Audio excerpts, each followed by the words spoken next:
National assembly कहते हैं, जैसे हमारे यहाँ पार्लियामेंट संसद भवन कहते हैं, इसको नेशनल असेंबली कहते हैं, जिसमें 300 सीटें हैं, बहुमत के लिए 151 चाहिए तो सरकार बना लेंगे। जब चुनाव हुआ तो वहां दो प्रमुख पार्टियां लड़ रही थी, पाकिस्तान पीपुल्स पार्टी की ओर से थे जुल्फिकार अली भुट्टो और आवामी लीग की ओर से लड़ रहे थे शेख मुजीबुर रहमान। शेख मुजीबुर रहमान ये पूर्वी पाकिस्तान के रहने वाले थे और जुल्फिकार अली भुट्टो जो थे वो पश्चिमी पाकिस्तान के थे। चुनाव में जो होता है, जुल्फिकार अली भुट्टो हार जाते हैं, इन्हें केवल 86 सीटें मिलती हैं, जबकि बहुमत के लिए 151 सीटें चाहिए होती हैं। इन पाकिस्तान पीपुल्स पार्टी हार जाती है, जबकि शेख मुजीबुर रहमान की पार्टी आवामी लीग 167 वोट पाती है, यानी 151 से ज्यादा पाती है, 40% वोट पा जाती है। आप ऐसे ही समझिए कि मोदी जी को 36% वोट मिला है, बीजेपी को 36% और इन्हें 40%। कितना था? तो बांग्लादेश के लोगों में बहुत खुशी हुई थी कि मतलब उस समय बांग्लादेश नहीं था, पूर्वी पाकिस्तान के हमारे एरिया का प्रधानमंत्री बनने जा रहा है, हमें विकास होगा। जैसे भारत में कैसे होता है कि साउथ से कोई प्रधानमंत्री बनेगा तो साउथ के लोग खुश होंगे ज्यादा।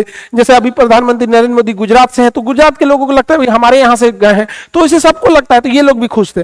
तो जब ये शपथ लेने यहां गए ना, तो ये जो थे जुल्फिकार अली भुट्टो यहिया खान से मिलकर इनको जेल में बंद कर दिया, कहा कि नहीं तुम बंगाली है, तुम लोग कैसे प्रधानमंत्री बनेगा। तो ये लोग ना यहाँ के लोगों को बड़ी हीन नजर से देखते थे, काला बोलते थे, बंगाली बोलते थे, उल्टा सीधा बात बोलते थे यहाँ के लोगों को। और ये लोग तब देखे लो कि भैया इतना तक तो डिस्क्रिमिनेशन चल रहा था, बट इनके प्रधानमंत्री को जेल में डाल दिया गया, तो यहाँ बगावत हो गई। जब बगावत हो गई तो शेख मुजीबुर रहमान को छोड़ा गया, और जब वो छूट के आए बांग्लादेश में तो उन्होंने कह दिया कि बांग्लादेश ये पूर्वी पाकिस्तान अब पाकिस्तान का भाग नहीं रह सकता है, हमें अपना अलग बांग्लादेश बनाना पड़ेगा। और इसके लिए एक लंबा आंदोलन छेड़ दिए यहाँ पे। जब ये आंदोलन छेड़ा गया तो ये जो खचरा है जुल्फिकार अली भुट्टो, इसने वहां भेजा जनरल टिक्का खान को। जनरल टिक्का खान जब बांग्लादेश पहुंचा, उस समय पूर्वी पाकिस्तान था, तो यहां पर आंदोलन कर रहे लोगों पर इतना अत्याचार किया कि बांग्लादेश में यानी उस समय का पूर्वी पाकिस्तान में इसने ऑपरेशन सर्च लाइट चालू किया और 30 लाख लोगों की हत्या कराया था।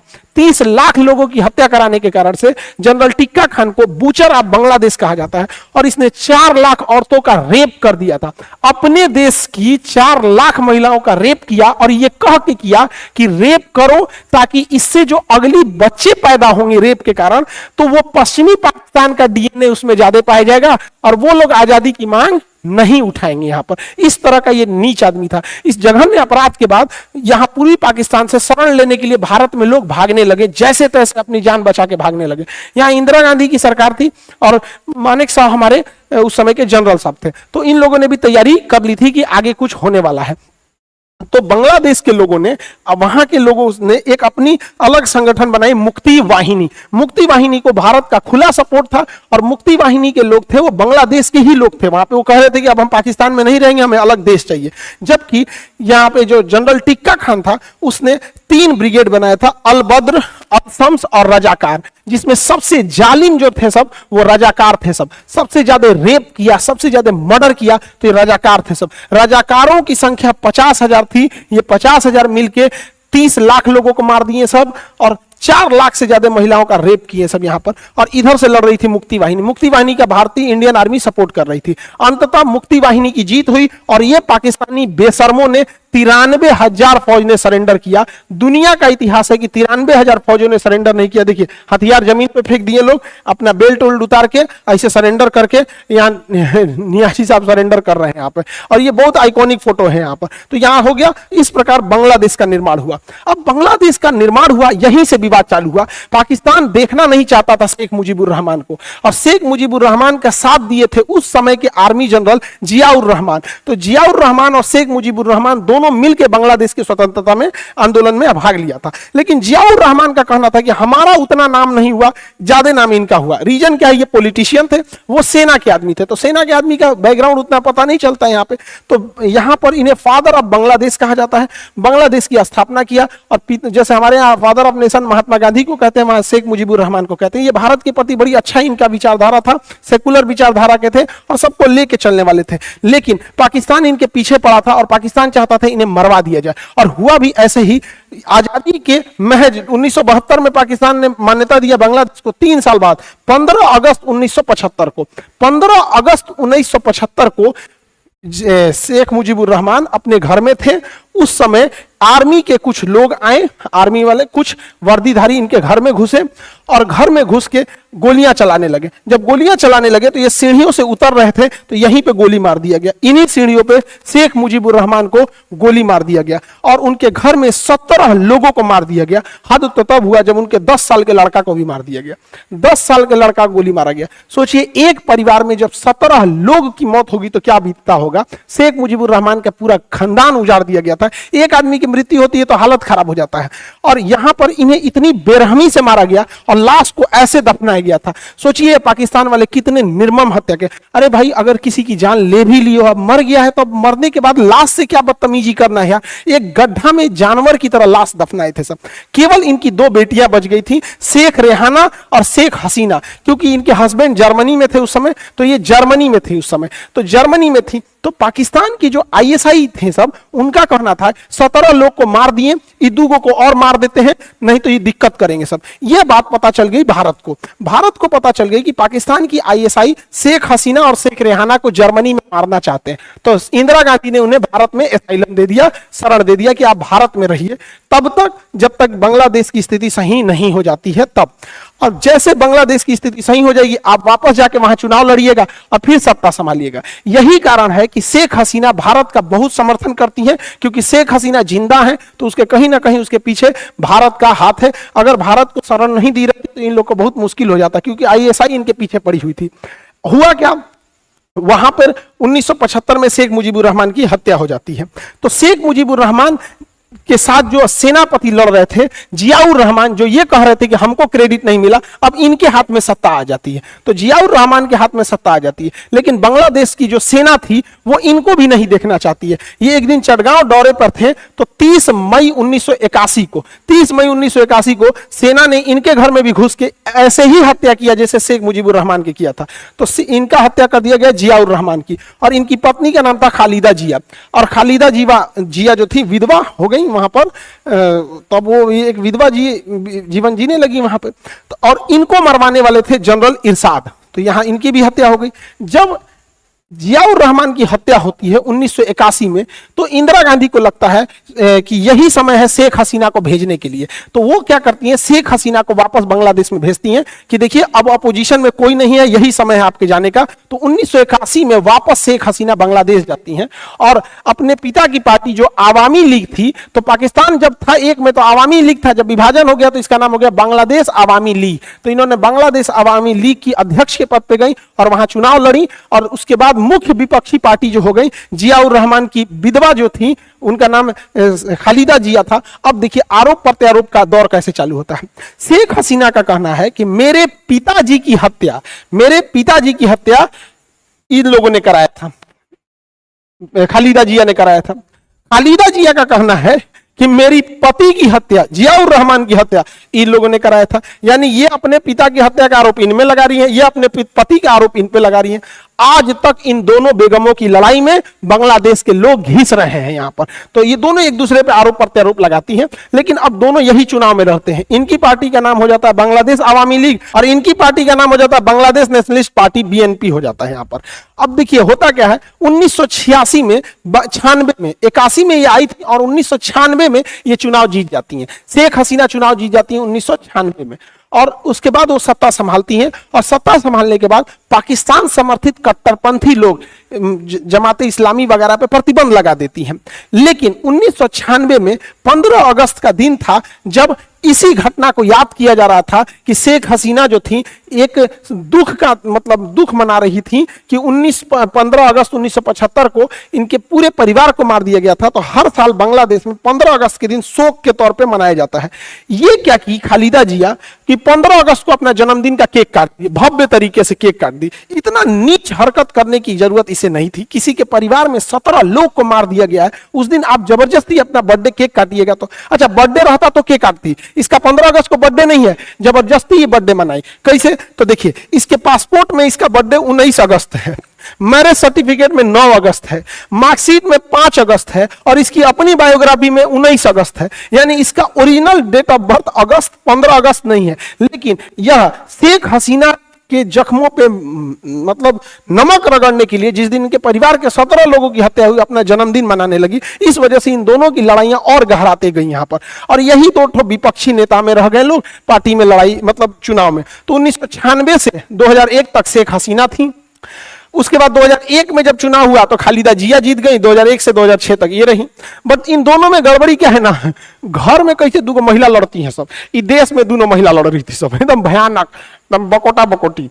तो यहाँ पे ना ये इस पे आरोप लगा रही है कि चुनाव में ये धांधली की है, और ये इन पे आरोप लगाती है कि ये धांधली की है, सब एक दूसरे पे आरोप लगाते हैं। तो बांग्लादेश में एक कानून बना दिया गया कि जब चुनाव होगा तो उस समय एक केयर टेकर राष्ट्रपति बनाया जाएगा, और सारी शक्तियां उस राष्ट्रपति को दे दी जाएगी चुनाव के दौरान, ताकि किसी के पास शक्ति ही नहीं रहे कि मिसयूज कर सके। तो केयर टेकर राष्ट्रपति का कंसेप्ट आया कि भैया यही केयर टेकिंग करेंगे, चुनाव इन्हीं के मद्देनजर अच्छा से होगा। तो केयर टेकर राष्ट्रपति बनाया गया फखरुद्दीन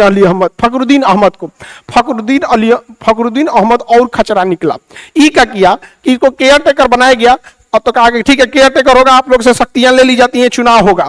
जैसे शक्ति ले लिया ना तो दोनों को जेल डाल दिया, कहा भाई यहां से हम रहेंगे राष्ट्रपति, पूरा शक्ति अपने ले लिया। 2 साल तक सत्ता खुद चलाया, 2006 से 2008 तक। 2006 में चुनाव होने वाला था, तो गजब बंदरबाट हो गया, दोनों को जेल डाल दिया। बाद में सुप्रीम कोर्ट का हस्तक्षेप हुआ तो जेल से बाहर निकली, और 2008 में शेख हसीना जीत गई। 2008 से 13 तक जीती, फिर 13 से 18, 18 से 24 जीती, बीच में कोरोना की वजह से थोड़ा डिले हुआ था, और फिर 2024 में चुनाव हुआ, फिर जीत गई। ये चौथी बार प्रधानमंत्री बन रही है शेख हसीना, जिस वजह से इन्हें डिक्टेटर कहा जाने लगा। और ये चुनाव में हारने लगी खालिदा जिया, ये कट्टरपंथी है, पाकिस्तान के समर्थित है। दूसरा, इनके ऊपर 1.5 करोड़ रुपया के घोटाले का आरोप लग गया, 2018 में जेल चली गई। तो खालिदा जिया का करियर खत्म हो गया था, और शेख हसीना प्रधानमंत्री बनकर जीत गई। भारत के लिए बहुत अच्छा है। शेख हसीना का एक और लड़ाई हो गया मोहम्मद यूनुस के साथ। मोहम्मद यूनुस बहुत अच्छे इंसान हैं। बांग्लादेश में इन्होंने देखा कि लोगों के पास पैसे की कमी है, उनके पास आइडियाज की कमी नहीं है, पैसे की कमी है यहाँ पर।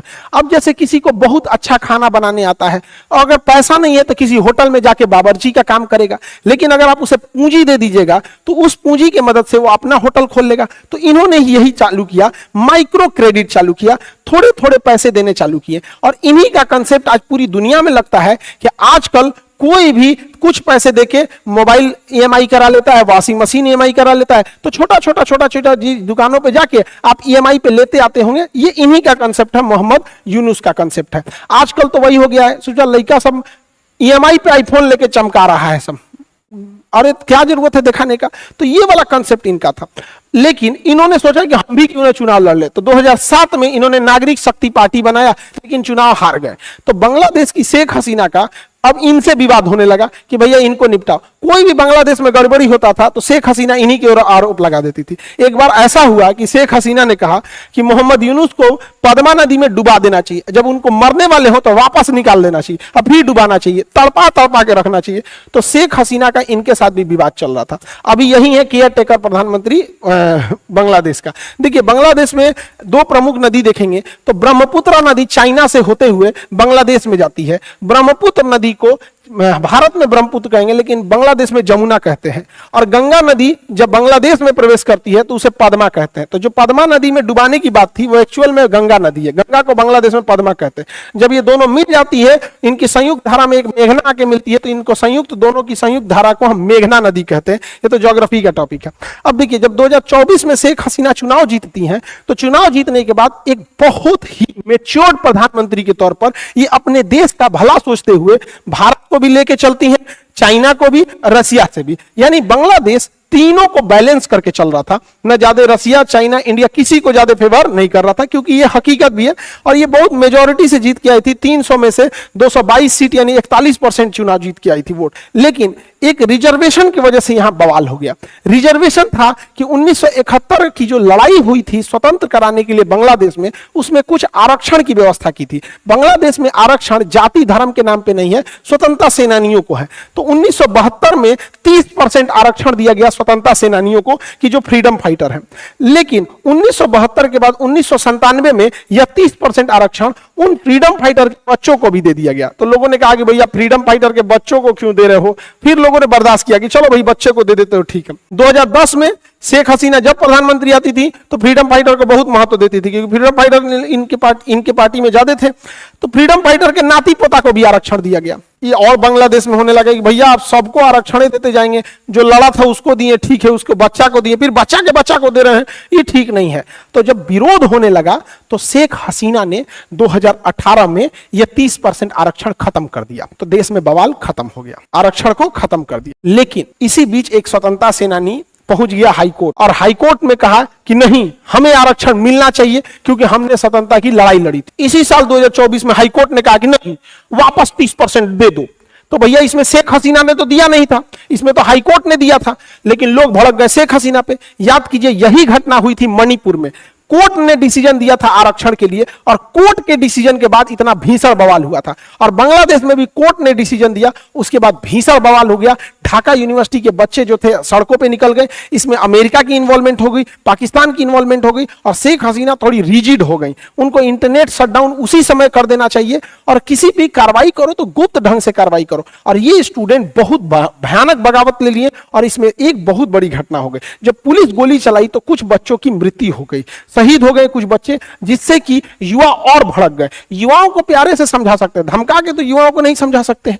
इसी बीच जब आंदोलन चल रहा था तो मीर मगदो नाम का एक व्यक्ति था, मीर मगदो था, वो पानी पिलाता था सबको, जो आंदोलनकारी थे, पानी पी लो पानी पी लो पानी पी लो। तो इसी दौरान जब पुलिस गोली चलाई ना तो उसको लग गया। अब भीषण और बवाल हो गया कि भैया वो तो पानी पिला रहा था, आंदोलन नहीं कर रहा था, तुमने गोली मार दिया, और उग्र हो गया आंदोलन। इसी बीच यूनिवर्सिटी के 3 विद्यार्थी, नाहिद, आसिफ और अबू बकर, इन 3 जो मेन लीडर थे, पुलिस इनको उठा लेती है अलग अलग जगहों पे, और सिविल ड्रेस में पुलिस उठा लेती है, और इन लोग को इतना मार मारती है, इतना मार मारती है, अब मार के अब वीडियो बनवाती है। तो ये लोग कहते हैं आंदोलन मत कीजिए, लेकिन जब मारे रहेंगे तो पता चल जाएगा। तो ये लोग कहते हैं कि जरूर इन लोगों ने अरेस्ट किया है। तो बांग्लादेश की पुलिस कहती है नहीं, हमने अरेस्ट नहीं किया है, पता नहीं कहां से वो वीडियो बना है।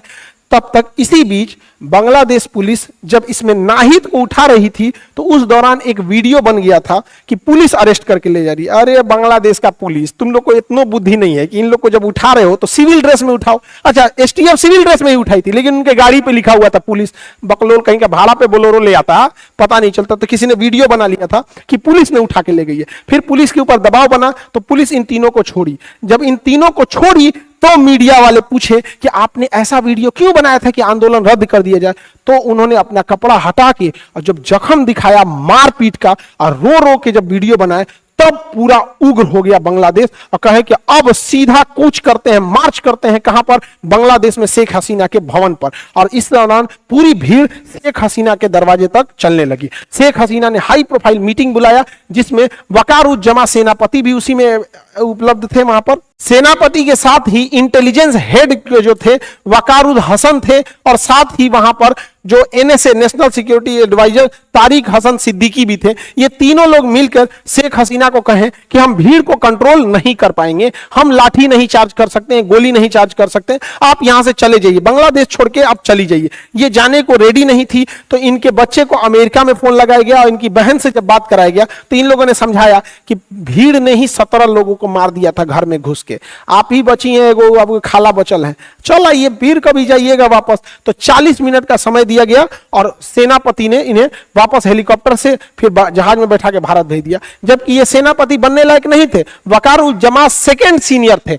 इनको जानबूझ के शेख हसीना ने प्रमोशन दिया था इसी साल 11 जून को कि आप बनिए। ये उनके रिश्तेदार लगते हैं, ये शेख हसीना की ना शेख रेहाना के देवर लगते हैं, तो रिश्तेदारी में बांटेंगे लोग यहाँ पे। और हो गया कांड यहाँ पर। फिर शेख हसीना को बांग्लादेश छोड़ना पड़ा, हेलीकॉप्टर से फिर जहाज में बैठी और जहाज में इनका सुपर हरकुलियस जहाज हिंडन एयरपोर्ट पे ले आके लैंड किया यहाँ पर। इस बीच जो शेख हसीना का बंगला था गोनो भवन, उसमें उग्रवादी घुस गए थे। सर आपको क्या लगता है ये लोग शेख हसीना को छोड़े होंगे? शेख हसीना की साड़ी उठा ले गए लोग, अंडरगारमेंट लेके चले गए सब यहाँ पे, शेख हसीना का चिथड़ा उड़ा देते सर। तो शेख हसीना का निकलना तो खैर वहां पे था, लेकिन भारत का इंटेलिजेंस फेल्योर था यहाँ पर। भारत को सोचना चाहिए। एक इंदिरा गांधी का समय था जब मुक्ति वाहिनी को घुसाकर, हमारे सैन मानेकशॉ सेना घुसाकर वहां पाकिस्तान की सरकार उजाड़ दिए, पाकिस्तान से विभाजन कर दिए, वहां का स्वतंत्र सरकार बना लिए और वहां अपनी पसंद का सरकार भी बैठा दिए। और एक अभी का इंटेलिजेंस हमारे यहाँ का चुपचाप टुकुर टुकुर देख रहा है। हाँ तो बांग्लादेश के हेलीकॉप्टर से आए और हमारी मीडिया कह रही है कि शेख हसीना की जहाज के पीछे हमने 2 राफेल लगा दिया था कि सुरक्षित वापस आ सके। हाँ मतलब अरे बैल तो एकरों में अपना काबिलियतें दिख रहा है। यही चीज अगर इजराइल में होता तो स्टूडेंट लोग कब्बे गायब हो जाते, लोग पता ही नहीं चलता। ये तीनों स्टूडेंट में पता चलता ये उसको मार दिया, वो उसको मार दिया, दूसरे जगह हो जाता है। यहाँ पे ये गलत है। शेख हसीना का जाना मतलब वहां से भारत का जाना। अब वहां सब जितनी ताकतें आएंगी सब उठपटांग आएंगी। अब वहां का सेना प्रमुख तो अलग था, बताइए, इसमें सेना प्रमुख भी मिला जुला था और इसने ही घोषणा किया कि हम सरकार बनाएंगे। और एक भारत है जहां पे इतने प्रोफेशनल ढंग से सेना, हमारे सेनापति उपेंद्र द्विवेदी सर, हमारी मुलाकात हुई थी कुछ दिन पहले, इतने मतलब इतने बड़े पोस्ट पे जो 13-14 लाख सेना को मतलब कंट्रोल कर रहा है। हमारी जब मुलाकात हुई थी तो हम कहते कि सर हमको भी जाना था फौज में, अगर हम रहते तो आपके अंडर कमांड हम कहीं ड्यूटी पे रहते। तो उन्होंने कहा नहीं, आप पढ़ा रहे हैं, अच्छे से पढ़ा रहे हैं, जो मिडिल क्लास है, गरीब है, इन लोगों को आप पढ़ा रहे हैं, बहुत अच्छा काम कर रहे हैं यहाँ पर। तो सोचिए भारत के एक सेनापति हैं जिनको इतनी व्यस्तता के बावजूद इतना पता रहता है देश के बारे में। यहाँ पर 13 लाख की 14 लाख की फौज को ये लोग संभाल रहे हैं। और एक ही बांग्लादेश का है, इसके यहाँ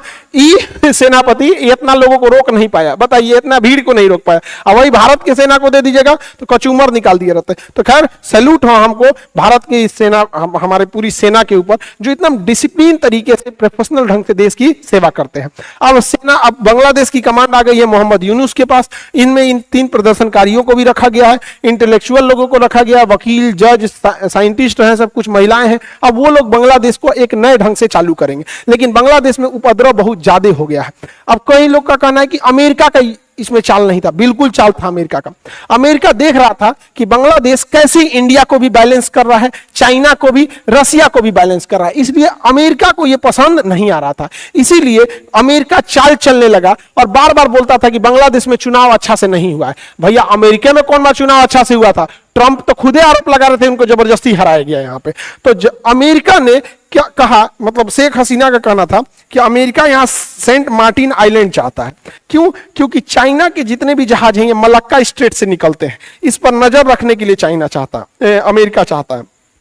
तो शेख हसीना ने मना कर दिया कि यहां अगर अमेरिका को दे देंगे तो भारत भी नाराज हो जाएगा, चाइना भी नाराज हो जाएगा, इन दोनों की वजह से रसिया भी नाराज हो जाएगा। तो मना कर दिया यहाँ पर, यही आरोप लगाई थी अमेरिका के ऊपर। अभी हाल ही में अमेरिका के डेलीगेट्स आए थे सब बांग्लादेश में। अब देखिए अमेरिका का योगदान कैसे नहीं है। बांग्लादेश में आए थे सब, उन्हें कायदे से बांग्लादेश के प्रधानमंत्री से मिलना चाहिए और नेता विपक्ष से भी मिलना चाहिए। उन लोगों ने प्रधानमंत्री से मुलाकात नहीं किया, डायरेक्ट मिले, नेता विपक्ष से चले गए। बताइए कोई तरीका है? तो साफ वो दिखा रहे थे लोग कि ये बांग्लादेश में अमेरिका का इंटरवेंशन है। विदाउट अमेरिका का इंटरवेंशन ऐसा हो ही नहीं सकता है। यूएनओ की बेशर्मी देखिए, यूएनओ क्या कह रहा है कि प्रदर्शनकारियों पे लाठीचार्ज नहीं होना चाहिए, ये इनका अधिकार है। अरे ये चोट्टे प्रदर्शनकारी शेख हसीना का अंडरगारमेंट नोच के लेके चल गए, सब साड़ी नोच के लेके चल गया सब, इनके पर प्रोटेस्ट नहीं होना चाहिए, इनका अधिकार है। और कश्मीर में जब हम लोग आतंकवादियों को मारते हैं ना तो हम लोग पे इंक्वायरी बैठा देता है।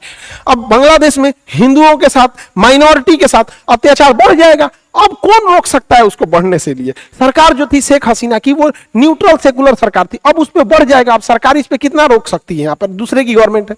और वहां पर शेख मुजीबुर रहमान का पुतला गिरा दिया सब। क्या ये स्टूडेंट है? सब नहीं है सब। और हम लोग कह रहे हैं बहुत गलत हुआ, शेख मुजीबुर रहमान का पुतला नहीं गिराना चाहिए। अब भारत में जब गांधी जी लोग को मारते हैं लोग, तो इनकी जो कहते हैं लोग नाथूराम गोडसे की जय, तो दुनिया हम लोग को का तारीफ करती होगी। जब हम लोग बांग्लादेश को कहते हैं, इतना समझते कि भाई तुम्हारा देश का राष्ट्रपिता है उसको पुतला मत फूको, तो हम लोग में भी यही होता है। तो रेडिकलाइज नहीं होना चाहिए।